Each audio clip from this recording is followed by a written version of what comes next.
For special tests for anterior lower leg, we review gastroc soleus length tests. So again, if we've gone through our active, passive range of motion and we notice that there's some decreased dorsiflexion on one side, we want to find out, is it the gastroc or the soleus or both that are tight on that side where dorsiflexion is decreased.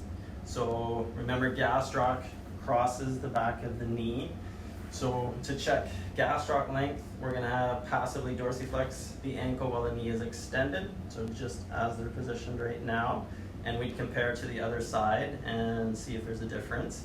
If it's decreased on one side, then it indicates gastroc is tight. If we want to check soleus, we need to bend the knee, and now when we do passive dorsiflexion, because gastroc is more relaxed, we're checking the soleus. So they've decreased dorsiflexion of the ankle when the knee is bent, and then we can suspect the soleus is tight. So depending on our findings, we'll know which muscles the athlete needs to stretch.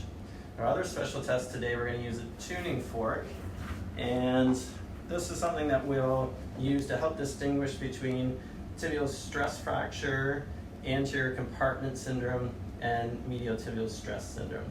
So tibial stress fracture, they can usually point with one finger right on the tibia bone itself and say, yep, that's where my pain is. And with stress fracture, often they'll have achy pain at nighttime when they're resting. So this is a tuning fork. You just set it vibrating, and the vibrations travel through the two prongs down the handle, and we place that part right on the bone where their pain is. The vibrations travel into the bone, and it vibrates through the stress fracture, so that would increase their pain.